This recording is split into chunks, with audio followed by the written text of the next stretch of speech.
मैं ये नहीं चाहता कि एक दूसरे से लड़ो। वो मोदी करते हैं, डिवाइड एंड रूल।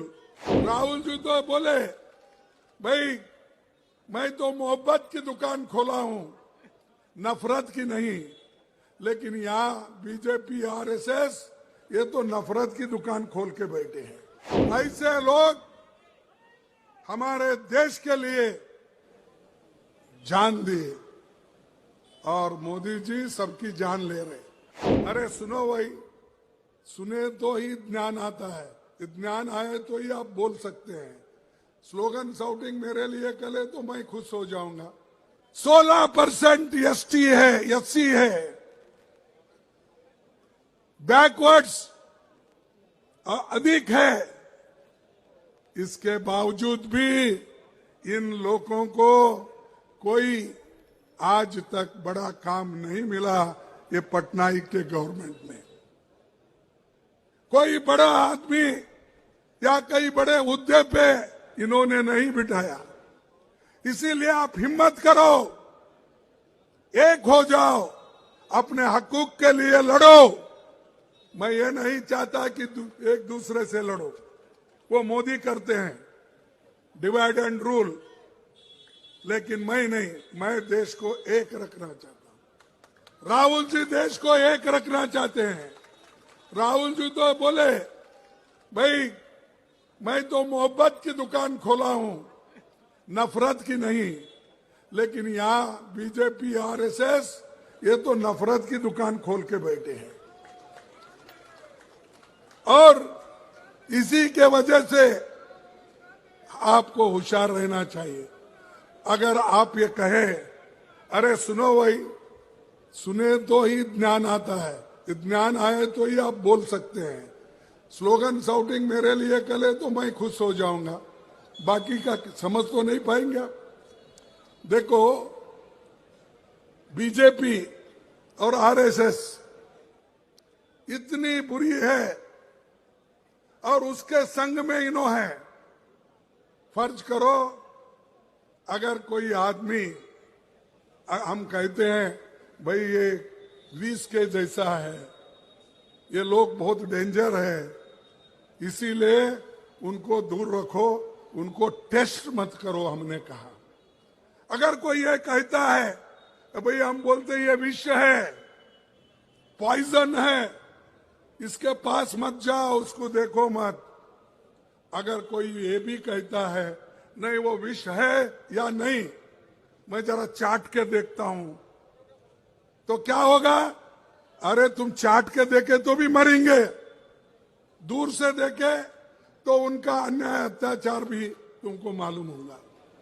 तो जैसा ये आरएसएस और बीजेपी ये विष जैसे है, पॉइजन है, एक एक करके हमारे हकूक को छीन ले रहे हैं। एक एक करके हमारे जितने भी हक थे, महिलाओं के हो, एसटी के हो, एससी के हो, वो सब खत्म कर रहे। आप देखिए बाजू मणिपुर में क्या हो रहा है, हजारों लोग मर रहे हैं, महिलाओं का रेप हो रहा है, सैकड़ों गाड़ियां जल गए, घर जल गए। कहां है मोदी जी, कहां है बीजेपी? यहां सिर्फ हमको दिखाने के लिए वहां यहां ऐसा फिरते हो। जाके अपनी सूरत बताओ मणिपुर में, जाके बताओ नागालैंड में, तब आपको मालूम होगा। देश को एक रखने के लिए अगर कुर्बानी भी देना पड़ती है तो आपको देना पड़ेगा, क्योंकि आप में वो हिम्मत नहीं। जब इंदिरा गांधी जी को कहा गया, और इंदिरा गांधी जी भी ये जानती थी कि आज नहीं कल मुझे धोखा है, मेरे जान को खतरा है, फिर भी मैं डरने वाली नहीं है, बोल के उन्होंने अपना आखिरी भाषण कहाँ कहा था? यही कहा था।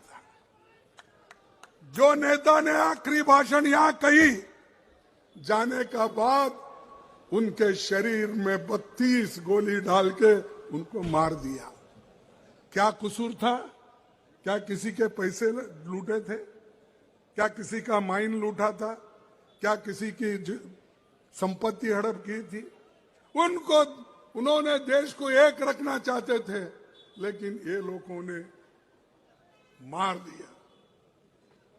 राजीव गांधी यही चाहते थे, जैसा मां देश को एक रखना चाहती है वैसा ही हम भी करेंगे। तब उन्होंने भी जब मद्रास में, चेन्नई में गए, श्रीपेरुम्बदूर में जब मीटिंग हो रही थी, तब एक महिला ने सीढ़ियों पे ठहर के स्वागत करते हो,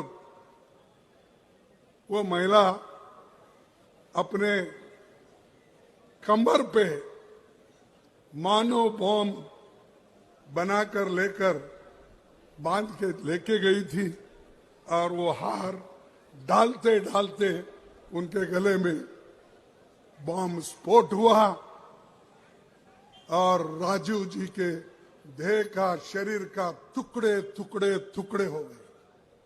उनका सूरत भी कोई पहचानता नहीं था। उनका शरीर के हर एक भाग अलग अलग हो गए थे। वो किसके लिए उन्होंने किया?